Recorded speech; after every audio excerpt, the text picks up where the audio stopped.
Hello YouTube, welcome to another walking live stream, this time with Wolf Dog. First thing I want to say is to congratulate all the women of the world today on the 8th of March. Today is International Women's Day. We celebrate women and femininity and we do nice things for them, as we should. So, just been to the shops. I went yesterday. Some things I forgot. I did get the flowers, so they were presented yesterday to a very happy wife, and went today to get some other bits and pieces that I needed for today's special day. It's almost, I can't explain it to Western viewers, but it's almost kind of, I don't know, it's a very, very good day anyway. 8th of March is really a special day in Russia.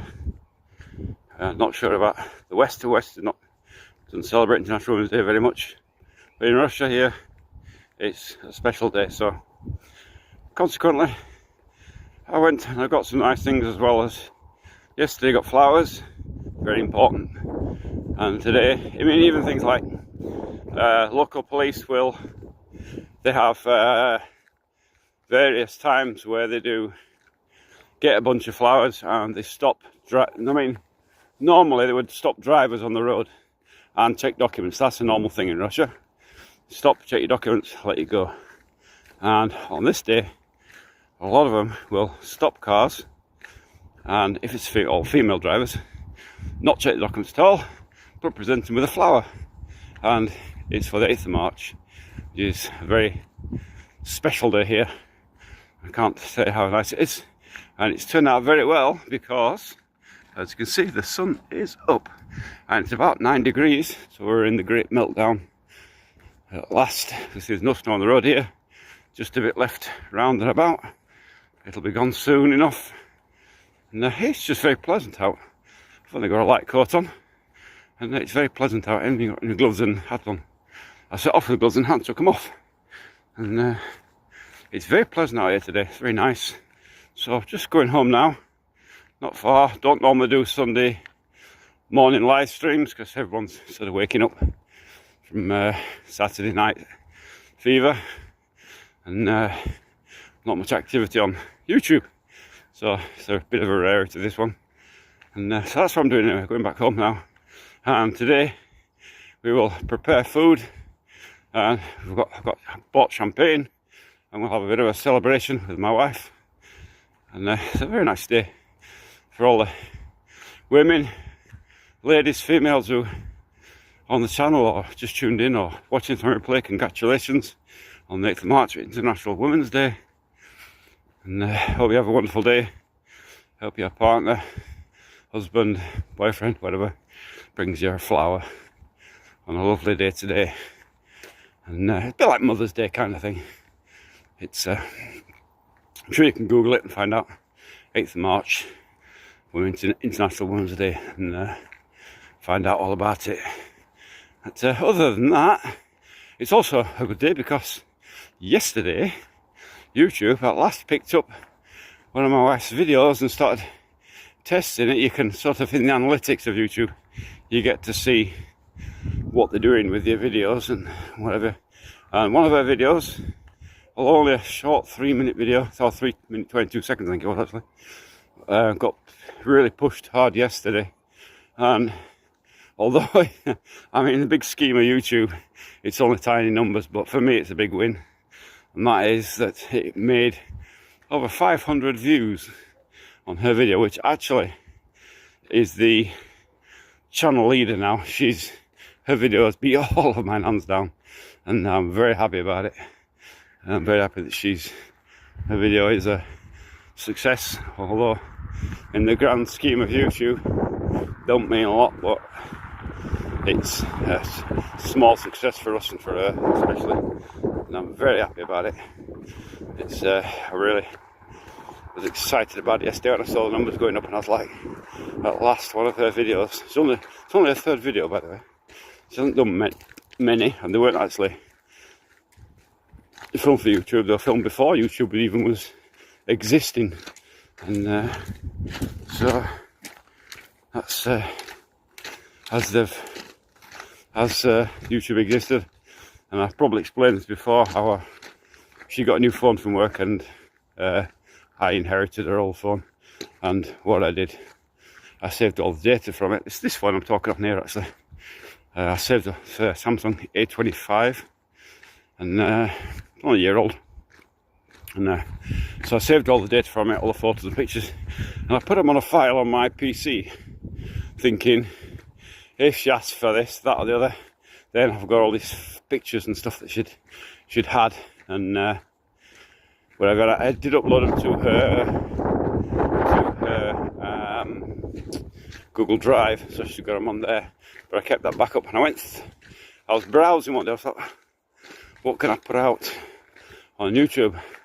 And I found her videos, and Peter, good. I can see you. Better. I can see you. I can't see you, unfortunately.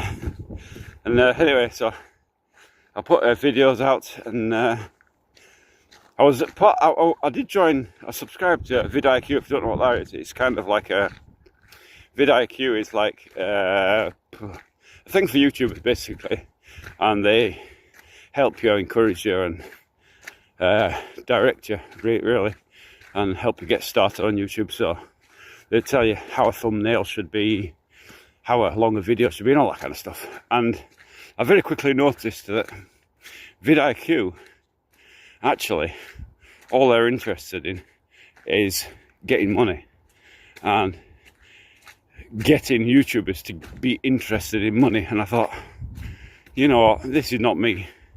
I don't live for money. I don't worship money as a god or something. It's a useful asset, that's all.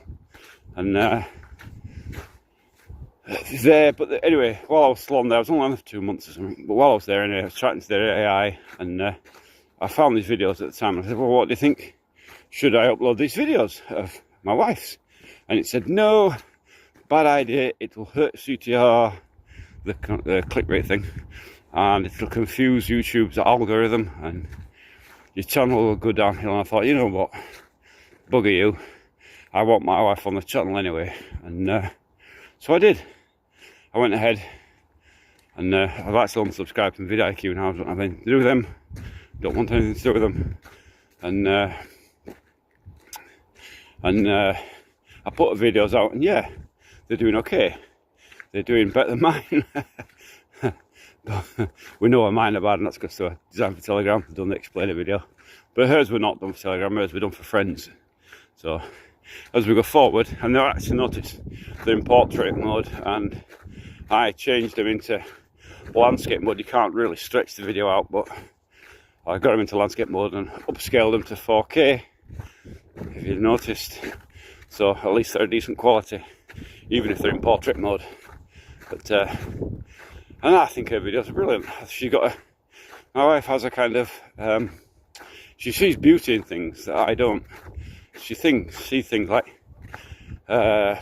beautiful flowers and things. I mean, I see that, but on the video I don't, because I'm interested in what I'm videoing, you know, the build as such of our house in the forest. And so her videos are more romantically inclined, more from the heart, where mine are more technical. And so it gives a really good contrast to the channel, actually. When you look at it, you see my technical side, house in the forest, and you see her emotional side of the house in the forest and the life that we're building together. And I think it's a really nice contrast. And even if her videos are in Russian, because she doesn't speak English, then even with the subtitles that I'm doing, I think the message still comes across, and you still get to see a part of our life. Жизнь ведение какая жена. Я, да, моя жена красива и люблю. And anyway, so that's what I did with the videos. I put them out there, and I hope everybody enjoys them, and there'll be more to come, except now The only thing is just a reminder that when she's doing the videos to turn the phone sideways and turn it into landscape mode. But that's about it really. I'm not directing her, I'm not anything like that. I wanted her to try and do a video for you in English language. She doesn't speak English. She does speak a few words, but not she couldn't hold a conversation, say. So it may be we can make an attempt for her to make a video in English. Don't know if it'll work, but we can try. She obviously has a heavy Russian accent and whatever, but we'll try. I'll try and get her to do it. Whether she will or not agree, I don't know. But, she who must be obeyed. So, but I will try and get to do it in English for the English speakers. For all the Russian speakers, it's already in native Russian, so no worries there. In fact, I'm putting her videos onto RooTube. If you don't know what RooTube is, it's I believe it's been banned in the West, actually, blocked off for you. But it's kind of the Russian version of YouTube. And of course, her language in her country, on her platform, will do much better than YouTube. Of course it will. So, a lot of the videos are going to go into there. She hasn't got many videos, but we will endeavour to make some more, hopefully. And I'll encourage her. But, like I said, I don't direct her at all. I don't tell her what to film. I don't tell her what to say. So, she does a video when she wants, not when I ask her. It's usually for friends. Well, all these ones have all been done for friends. So, so going forward, they'll be done for YouTube, but in landscape mode. That's all, rather than portrait. But it'll be the same format. Seeing things from her point of view, rather than my technical point of view. And I think I'm happy about her videos. I really like them. I hope you like them, whoever's watching. As you can see today, there is still, the snow's not gone, but there is darkness under the road, and that darkness is the road coming up from under the snow. You can see it there as the snow's melting. It's +9 today actually, and although it's +9, I'm not seeing a lot of melt. It's still a bit crunchy. I'm not sure why that is. Maybe it's because the ground temperature actually, because there was a lot of snow, probably it sealed in the ground temperature and kept it cold, and therefore it's not melting as it normally would. But it is going. It certainly is going. I can see I thought I could see a lorry up there, but there's not. There's my imagination. But that's as it is so far. Look at the channel, you'll see I'm still putting out shorts and still putting out videos, whatever. And time is getting closer to go back to Novgorod. Can't wait to go to Staraya Russa again. Really love that town, and love the plot we've got up there.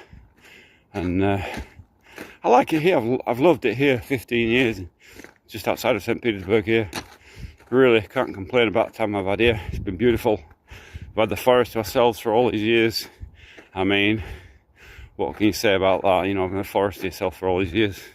But now it is starting to change, urbanisation. You can see we've got this commercial banya here, which is very big and beautiful, but banyas, unfortunately, attract the wrong kinds of people. They attract things like prostitution, gambling, criminality, and traffic. And so now through the forest, where there was, when I came here, this was only a little track. It wasn't even a road. There was no house here. Luba's house, and that's what it's causing. It's causing traffic, which is really, to me, it's an impact. It's something I've noticed, because with us being alone for such a long time, the slightest change you notice straight away, rather than we've got slower, you just see traffic all the time. But here, where there's been nothing, suddenly we're seeing more cars, more activity, and at one point here, you're instantly awake. You know, what's that? Who's out there? You know, and quite like that. So you know, things that I don't like, urbanisation, and you get urbanisation, but really make petty rules, as they always do in these places.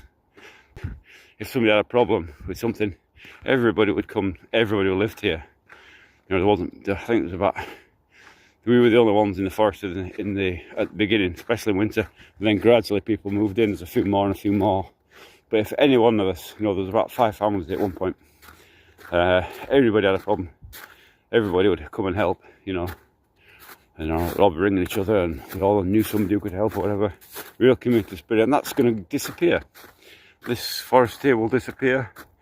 This will become, I don't know how many houses, I really don't know, but I would think about 1,000 houses, maybe more. When we came here, there was no gate there for a start, and there was no traffic, nothing came up here, absolutely zip came up here. And we had actually a barrier, a swing gate across the road. It's still down there, but not in use. And to prevent people fly tipping, that's what it was for. And now it's not in use. There was nothing up here. Fly tipping was the only thing you got a couple of times, but other than that, nothing. Completely overgrown. It was beautiful. And but it was hard as well because there was no electric. You know, living off grid is not fun. And can't wait to get to the new place. So anyway, it's enough for rambling. Thanks for joining me, whoever's joined me on this little walk. And I'll see you all again in the next one, whenever that's going to be, probably tomorrow.